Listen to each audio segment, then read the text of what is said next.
বাংলাদেশের মাটির নিচে একটা আধ্যাত্মিক শক্তি লুকানো আছে। ওটা গভীরভাবে কেউ ইতিহাস না পড়লে জানবে না। এই মাটির নিচে একটা গভীরভাবে এক আধ্যাত্মিক শক্তি লুকানো আছে। এই মাটি নিয়ে যে খেলবে একদিন না একদিন মাটি তাকে কিক মারবেই মারবে। হয়তো কাউকে বোল্ড আউট করবে, নাইলে কাউকে রান আউট করবে, আর না হইলে কাউকে ছক্কা মাইরা একবারে বাউন্ডারির বাইরে করবে। এটা হলে এই মাটির আধ্যাত্মিক শক্তি। আপনারা জানেন না, আসতেছেন তো জানেন না, এই মাটির একটা আধ্যাত্মিক শক্তি আছে। আমরা ইতিহাসে কাঁচা তো এই জন্য জানি না। এই মাটির একটা আধ্যাত্মিক শক্তি আছে। বলার সময় হবে না, এত লম্বা বলা যাবে না। আবার কখনো আসলে কোনো মজলিসে হইলে বলা দিব না, কিন্তু এটা মাইনা নেন এই মাটির আধ্যাত্মিক শক্তি। কেননা হিজরতের সনের কাছাকাছি হলো বাংলা সন, 10-11 বৎসরের ডিফারেন্স। এই 1400 বৎসরের বাংলা ইতিহাস যে পড়বে সে জানবে যে এই মাটির নিচে একটা আধ্যাত্মিক শক্তি আছে। এই জন্য মির্জাফরও মির্জাফরি করে বেশি দিন থাকতে পারে নাই। মির্জাফরও মির্জাফরি করে বেশি দিন পারছে নাকি? এটা হলো এই মাটির ভিতরের আধ্যাত্মিক শক্তি। শুধু এতটুকু আপনাদেরকে বলি, আমি ইসলামের প্রথম যে কোরবানি, ইসলামের প্রথম কোরবানির একটা বিন্দু এই মাটির নিচে এখনো লুকায়িত আছে। আল্লাহর রসুল হিজরত করেন নাই, 4 সাহাবী বাংলাদেশে চলে আসছিলেন। আবু ওয়াক্কাস, ওহাব ইবনে মালিক, কাসিম ইবনে হুযাইফা, উরওয়া ইবনে সাসা, 2 জন এখান থেকে চীনে গেছেন। আবু ওয়াক্কাস, ওহাব ইবনে মালিক রাদিয়াল্লাহু তাআলা আনহুমা, 2 জনের কবর চীনে আছে।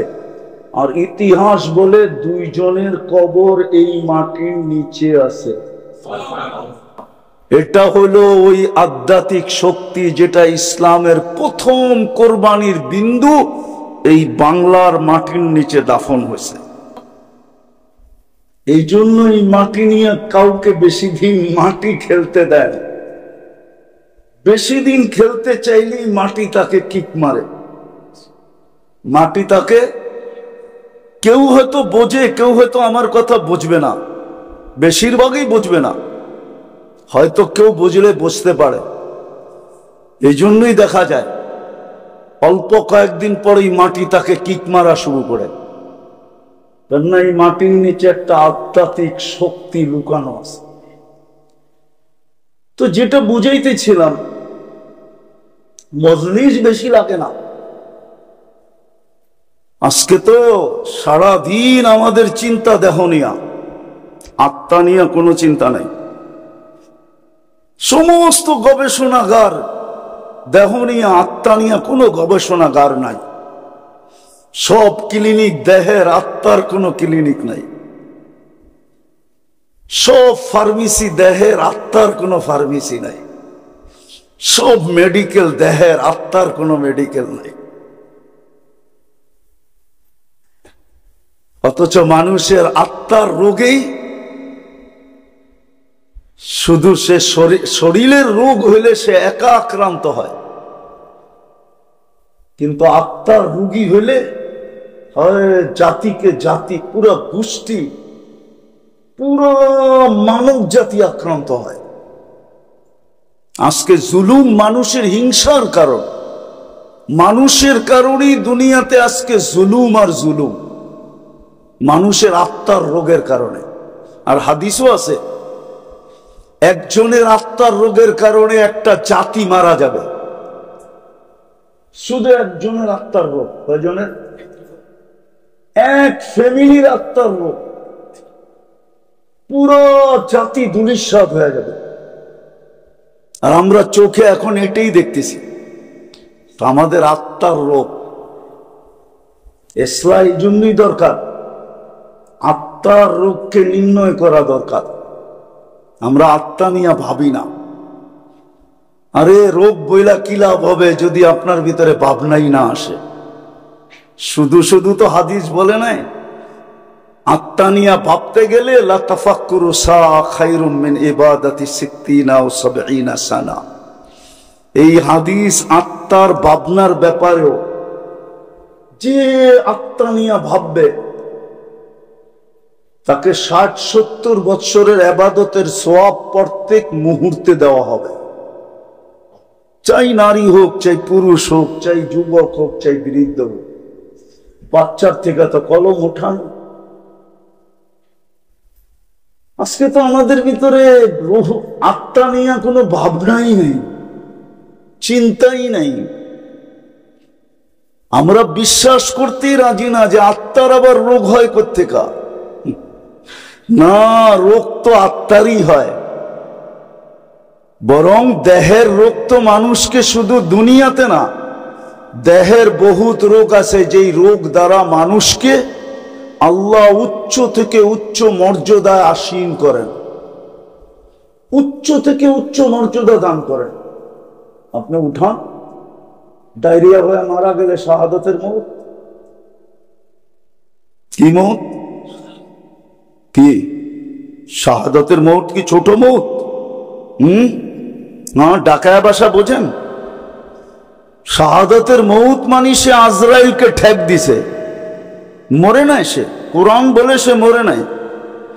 বলবেন আজিমপুরে তো দাফন করলাম, আপনি পোশাকটা দাফন করছেন, পোশাক, তাকে না। এটা দুনিয়ার পোশাক, এটা বর্তমান দেহটা কি? কেননা জান্নাতের পোশাক এটা না। জান্নাতের পোশাক তো 120 ফিট লম্বা। কত কত? জাহান্নামীদের পোশাক এটা না। এক জাহান্নামীকে বসতে জায়গা লাগবে 470 কিলোমিটার। একটা দাঁত হবে 10 কিলোমিটার চওড়া। একটা রান হবে, ওই পাহাড় আমি 4 বার দেখছি, জাবালে বায়দা, ইয়ামানে আছে, ইয়ামানের শেষ মাথায়, সৌদির সাথে লাগোয়া। আল্লাহর রসুল বলছে জাবালে বায়দার সমান এক একটা জাহান্নামীর রান হবে। তো যে শাহাদাতের মউত মরছে, ও তো কাপড়টা আপনাকে দিয়া গেছে, পোশাকটা, ও জান্নাতেরটা পড়া চলে গেছে, ও তো মরেই নেই। আল্লাহই তো বলে মরে নাই, আমি কোত্থেকে বলবো? ও তো আজরাইলকে ফাঁকি দিছে। তো অনেক রোগ আছে যেটার দ্বারা, যেই রোগে আক্রান্ত হলে আখেরাতে দারাজাত বুলন্দ হয়। শোনামো একটু। অসুস্থ ব্যক্তি যখন আহ আহ বলে, তো হাদিসে কুদসিতে আছে আনিনুল মারিদি তাসবিহুন।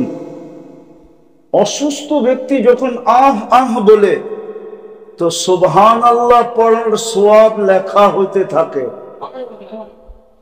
সিয়াহাতুহু তাহলিলুন, যখন অসহ্য হয়ে চিৎকার দেয়, তো লা ইলাহা ইল্লাল্লাহ পড়ার সওয়াব লেখা হতে থাকে।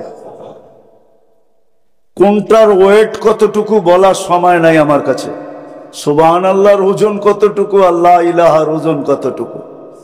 তাকাল্লুবুহু আন যামবিন ইলা যামবিন, যখন বিছনায় পড়ে এপাশ ওপাশ করতে থাকে অসুস্থতার কারণে, কাআন্নাহু ইয়াকতুলুল আদু, সেজন্য যুদ্ধের ময়দানে শত্রুর বিরুদ্ধে মোকাবেলা করতেছে, ওই সওয়াব তার আমলনামায় লেখা হয়।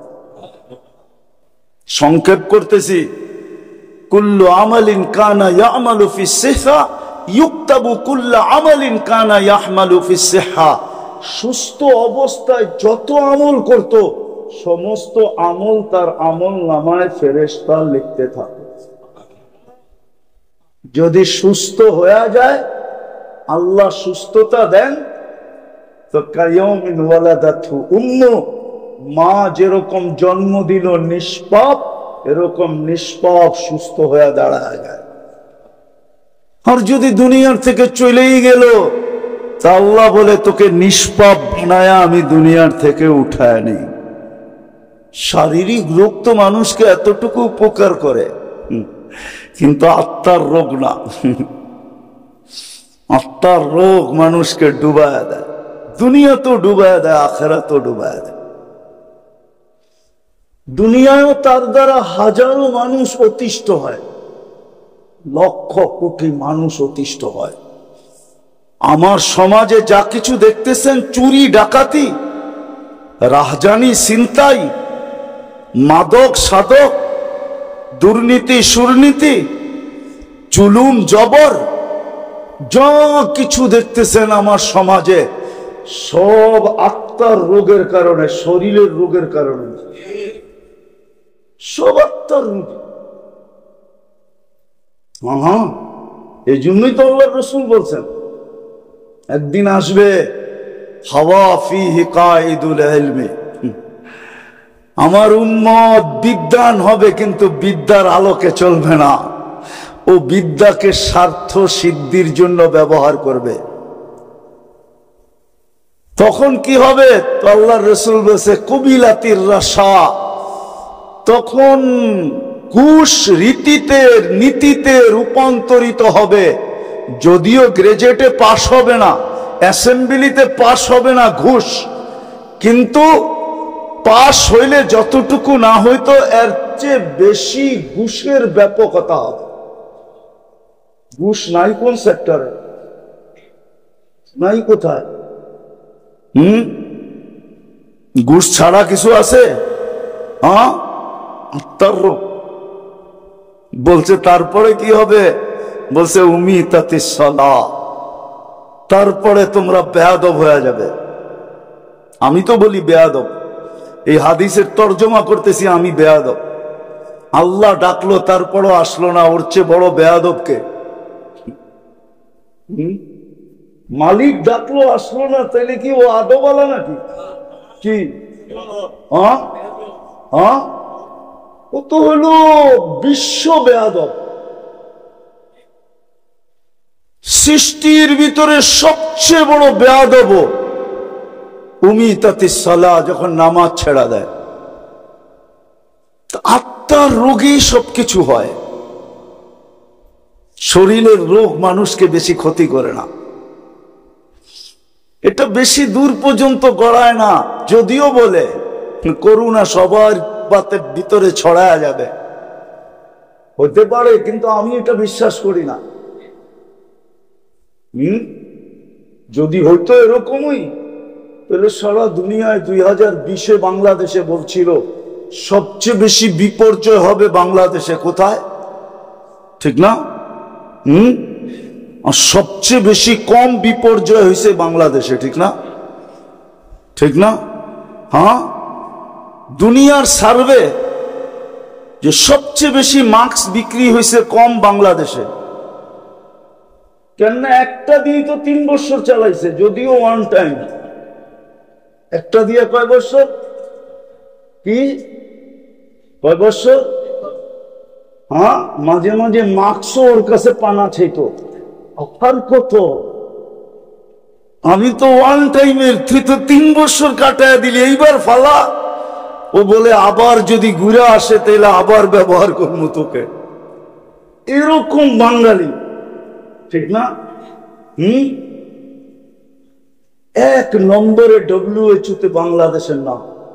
যান আপনি নেটে যে সার্চ দেন, করোনা প্রতিরোধ করার ভিতরে কোন দেশ 1 নম্বরে, প্রথম নামটা পাবেন বাংলাদেশ। আল্লাহ এই দেশে বিপর্যয় দেয় না, এটারও একটা কারণ আছে। আপনারা মানবেন কি মানবেন না জানি না, আমি দুনিয়া খুইয়া কারণ বাহির করছি। আল্লাহ আমাকে দুনিয়া অনেক দেখাইছে, এত দুনিয়া দেখাইছে যে আমি আল্লাহর শুকরিয়া আদায় করে শেষ করতে পারবো না। আল্লাহ আমাকে এত দুনিয়া দেখাইছে, এত মাকামাত দেখাইছে, কোরআনে যত মাকামাত আছে আল্লাহ আমাকে দেখাইছে।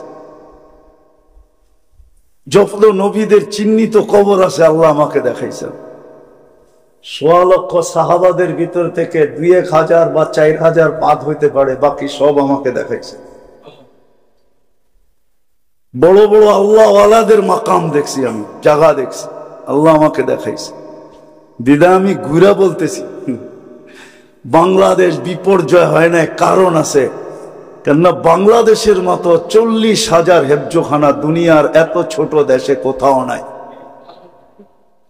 আর হেফজোখানার নিয়ম হলো ওরা সকাল সুবে সাদেক হওয়ার ১ ঘন্টা আগে ওঠে, আর ওরা উঠাই সর্বপ্রথম লাশ সবুজের পরিধিটাকে আধ্যাত্মিক চাদর দিয়া ঢাইকা দেয়, আধ্যাত্মিক সুরক্ষার চাদর দিয়া এই লাল সবুজের পরিধিটাকে প্যাক করে দেয়। তারপরে ওরা আল্লাহর কালাম পড়তে বসে। যার কারণে এই দেশে কোনো বিপর্যয় হয় নাই। আর আমার বিশ্বাস যতদিন পর্যন্ত এই হেফজোখানাগুলা দাঁড়ায় থাকবে, টিকা থাকবে, চলমান থাকবে, এই জমিনে কোনোদিন বিপর্যয় হবে না। এই জমিনের মতো মসজিদ কোনো জমিনে নাই, এত ঘন ঘন, এত কদমে কদমে। এই জমিনের মতো এরকম দাড়ি টুপি দুনিয়ার কোথাও নাই। এই জমিনের মতো আলেম ওলামার দুনিয়ার কোথাও নাই। এই জমিনের মতো পর্দা নিশিন দুনিয়ার কোথাও, এই জমিনের মতো পাগল। আপনি গরিব বলতেছি, আবার রাগ হয়ে যায় না। 11:15 বাজতে চলছে, এরকম পাগল হয়ে বয়ে রয়েছে এরকম মানুষ দুনিয়ার কোনো দেশে নাই। এই জন্যই পাগল বললাম। রাগ হয়ে গেলেন? আল্লাহ রসুলের পাগল এরকম দুনিয়ার কোনো দেশে নেই। আমি ঘুরা বলতেছি, ঘুরা। 7 মহাদেশ আমার দেখা শেষ, আলহামদুলিল্লাহ। বছরে 2-4 বার আসে, এরকম অহংকার করে বলতেছি না যে আমি 2 বেলার খানা 2 মহাদেশে খাই। আবার কখনো 3 বেলাই 3 মহাদেশে খাই। সকালে নাস্তা 1 মহাদেশে, তো দুপুরে আরেক মহাদেশে, রাত্রে যা দেখা যায় আরেক মহাদেশে। এই জন্য আমি আমার দেশ নিয়ে খুব গৌরব করি। এই জন্য আমি আমার দেশ খুব বলি। আমার দেশের মতো দেশ নাই দুনিয়াতে। মক্কা মদিনা ভিন্ন জিনিস, ওটা নিয়ে তুলনা চলে না। বাইতুল মুকাদ্দাস নিয়ে তুলনা চলে না, ওটাকে সাবজেক্টের ভিতরেই আনা যায় না। এছাড়া সারা দুনিয়ার চেয়ে আমার দেশের কোনো বিকল্প নেই। এই জন্য এই দেশটা বিপর্যয়ের থেকে বেঁচে আছে। যা কথা গুছায় নিয়ে আসেন, দেহ নিয়ে আর কত ভাববেন, আত্মা নিয়ে ভাবি, আত্মার রোগ নিয়ে ভাবি। আমি দুটাই বলবো, যে দুটার কারণেই আত্মার ভিতরে সবচেয়ে বেশি সমস্ত রোগের উৎস হলো আত্মার 2 রূপ থেকে। কয় রোগ থেকে? 2 রোগ থেকে সমস্ত রোগের উৎস। যেমন ডায়াবেটিস হইলে ডাক্তার বলে আর কোনো রোগের আপনার দরকার হবে না, যদি কন্ট্রোল না থাকলো তাহলে সব রোগ আপনার ভিতরে হবে। কেননা এটা উম্মুল আমরাজ, সমস্ত রোগের মা। মাদার কি ইংলিশে জানি কি বলে, সমস্ত রোগের মা ইংলিশ কি? সমস্ত রোগের মা। ঠিক আধ্যাত্মিক সমস্ত রোগের মা হলো 2টা। কয়টা? এই জন্য আল্লাহ রসুল বড় চিৎকার দিয়া বলেন, আখাফু মা খাফু আলাইকুম, আমি ভয় পাইতেছি, কান খুলা শোনো, আমি ভয় পাইতেছি তোমাদেরকে নিয়া। 2 বার বলছে আখাফু আখাফু, আমি তোমাদেরকে নিয়ে ভয় পাইতেছি। বলছে কি ইয়া রাসূলুল্লাহ? বলছে তাউলুল আমাল, লম্বা লম্বা আশা। প্রথম নাম্বার কি? লম্বা লম্বা কার মনে নাই? বলছে ইয়া রাসূলুল্লাহ, লম্বা আশা হইলে কি হবে? তো বলছে তাউলুল আমাল ইউনসাল আখিরা। লম্বা আশা মানুষকে আখিরাত ভুলায়া দেয়, আর যে আখিরাত ভুলা গেল সে যা খুশি তা করতে পারবে, তার দ্বারা সবকিছু হওয়া সম্ভব। চুরি হওয়া সম্ভব, ডাকাতি হওয়া সম্ভব, ছিনতাই হওয়া সম্ভব, ইয়াবাহা বেচা সম্ভব, ইয়াবাহা নেওয়া সম্ভব, জুলুম করা সম্ভব, ছিনানো সম্ভব, এভরিথিং সম্ভব যে আখিরাত ভুলা গেল। বলছে লম্বা আশা মানুষকে আখিরাত ভুলায় দেয়, আর আখিরাত যার চোখের সামনে নাই সে সবকিছু করতে পারে। ঘুষ, সুদ, জুলুম যত কিছু হইতে পারে, অপকর্ম যাকে বলে, সমস্ত অপকর্ম তার দ্বারা হওয়া সম্ভব যে আখিরাত ভুলা গেল। আজকে আমরা আখিরাত ভুলা গেছি। আখিরাত যে ভুলা যায়, হায় হায় হায়, কসম খোদার। আখিরাত যার স্মরণ থাকে, কসম খোদার, ও তো পাও উঠাইতে পারে না। উঠাইতে গেলেও চিন্তা করে আখিরাত বনবে না বিগাড়বে, আখিরাত ঠিক হবে না বরবাদ হয়ে যাবে। ও তো পিঁপড়া পর্যন্ত মারতে পারে না, পিপিলিকা পর্যন্ত ওর হাতের আঙ্গুলের দ্বারা অহেতুক পদদলিত হইতে পারে না। কেননা পিঁপড়া আল্লাহর সৃষ্টি। কার সৃষ্টি? কার সৃষ্টি? কে সৃষ্টি করছে? মানুষ মারবে? এখন তো পিঁপড়া মারা কঠিন। কাউকে 5,000 টাকা দিয়া বলেন কুকুরটারে মার, ও হাসি দিয়া বলবে কুকুরটা কি করছে, ওরে মারবে। বলেন না একটা মানুষ মারতে, মেরাবেন না। কুকুর মারতে রাজি হবে না, ও মানুষ মারতে রাজি। নাইলে মুসলিম সমাজে মাদক, মুসলিম সমাজে মাদক, মুসলিম যুবক মাদকে আসক্ত, মুসলমান মাদক বেচে। ওলামা আমাকে বলো, এখানে যে ওলামা আছে এটাকে তাসাব্বুর করা যায় কি? তাসাব্বুরাতের ভিতরে পড়ে যে মুসলমান মাদক বেচবে? আরে মুসলমান বাদ দিলাম, উম্মতে মুহাম্মদী মাদক বেচবে। উম্মতে মুহাম্মদী আপনার গ্রেড কত আপনি তো জানেনই না। যেমন আল্লাহর উপরে কিচ্ছু নাই, আল্লাহই একক, ঠিক মুহাম্মদুর রাসূলুল্লাহর উপরে কেউ নাই। আছে নাকি? এরকম উম্মতে মুহাম্মদীর উপরে কেউ নেই। আছে নাকি? আল্লাহ যেরকম আহাদ উলুহিয়াতের ভিতরে, রিসালাতের ভিতরে মুহাম্মদুর রাসূলুল্লাহ আহাদ। উম্মতিয়াতের ভিতরে উম্মতে মুহাম্মদী ও আহাদ। কি? কুল হুয়াল্লাহ। উলুহিয়াতের ভিতরে আল্লাহ কি? আহাদ। রিসালাতের ভিতরে মুহাম্মদুর রাসূলুল্লাহ আহাদ। উম্মতিয়াতের ভিতরে উম্মতে মুহাম্মদী আহাদ। না মানেন না? না রাত্রে ফেসবুকে বিরুদ্ধে লেখা শুরু করবেন? আহাদ। ওই উম্মত মাদক বেচে। কি মাদক কি বাংলাদেশে মুসলমান বেচে না? ওই উম্মত মাদক বেচে। ওই উম্মত বাড়ি জমিন ছিনায়। হায় হায় হায়। সর্বপ্রথম রোগ হইল তাউলুল আমাল, যেটার ফলাফল দাঁড়ায় আখিরাত ভুলায়।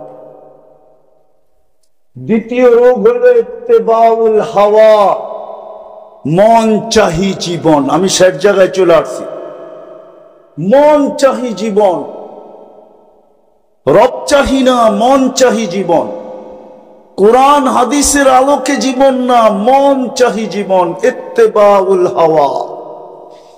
বলছে মন চাহি জীবন কি হবে? আফারাইতাখাযা মান ইত্তাখাযা ইলাহাহু হাওয়া। মন চাহি জীবনে কি ক্ষতি হবে? আওয়াজ কমান। মন চাহি জীবনে কি ক্ষতি হবে? আল্লাহর রাসূল বলছে মন চাহি জীবন, হকের মাঝে তোমার মাঝে পর্দা পড়া যাবে, তুমি হক চিনবে না। বিদ্যা থাকবে কিন্তু তোমার ভিতর থেকে ওই পার্স বিনষ্ট হয়ে যাবে যেই পার্স থাকলে হক চিনে। মানুক আর না মানুক চিনে, মানুক আর না মানুক, মানুক আর না মানুক চিনে। আমার মনে আছে কোন এক সময়, ভাই ছোলো করো ছোলো, আমার মনে আছে আমি একবার বয়ান করতেছিলাম জজদের ভিতরে। বাংলাদেশে 850 জজ আছে, রমজানে ওদের একটা ইফতার পার্টি হয়। তো কোনো এক সময় আমাকে ইনভাইট করছিলেন, আমি জজদেরকে বলতেছিলাম 850, এখন একটু বেশি হবে, 900 950 মতো। ওই সময় যে মন্ত্রী ছিল ওনার নামও আমি জানি, উনি আমার পাশে বসা ছিল। তো বলতেছিল আসরের পরে ইফতার কাছাকাছি আমি বয়ান করতে গেলে হুজুরের বয়ান করা হবে না। তা আমি বয়ান করলাম না, আজকে হুজুরের বয়ানই শুনি।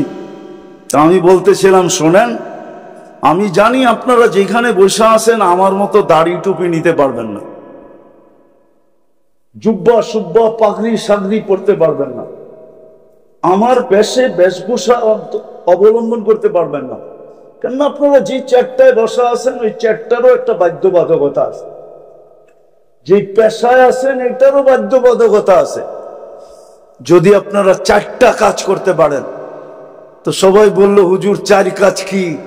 তা আমি বললাম যদি আপনারা হককে হক বইলা স্বীকার করতে পারেন, হককে হককে স্বীকার করতে পারেন, হককে যদি হক বলে স্বীকার করে তাইলে আল্লাহ হেদায়েত দিয়া দেন।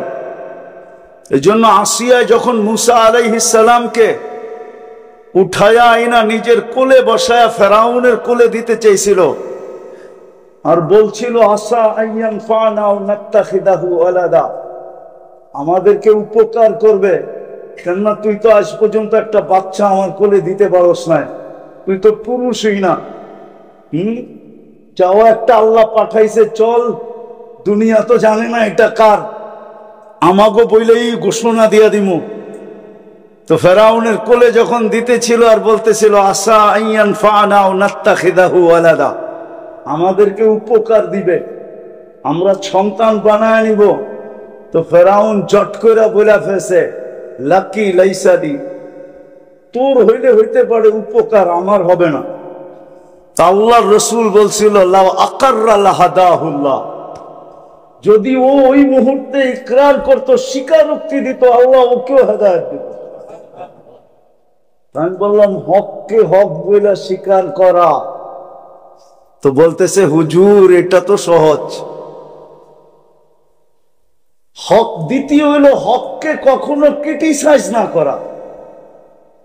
আমার সমাজে দেখেন টকশোতে, কয়েকদিন আগেই শুনতেছিলাম একজনে টকশোতে বলতেছে মাদ্রাসাগুলা বলে গরিব বানানোর কারখানা। কি এত আস্তে নাউজুবিল্লাহ বললেন? আপনারও দেখা যায় ওর দলের, ঠিক না? মাদ্রাসাগুলো হলো গরিব বানানোর কি কি কি আবার ও বলে সুশীল কি। তবে আমি আবার ওটার একটু সুশীল বলে না, আমি ওটারে আবার একটু মডিফাই করছি, কেননা আমরা ছোটবেলায় শুনছিলাম শীল কি। আমাদের দেশে একটা জাতি ছিল শীল কি, চিনেন শীল কি? কি যে চিনেন চিনেন, যে চিনেন না ওরে আর চিনান দরকার নেই। তো সুশীল, এটা সুশীল না, এটা হলো সুশীল, শিক্ষিত শীল। মাদ্রাসায় বলে গরিব বানানোর কারখানা।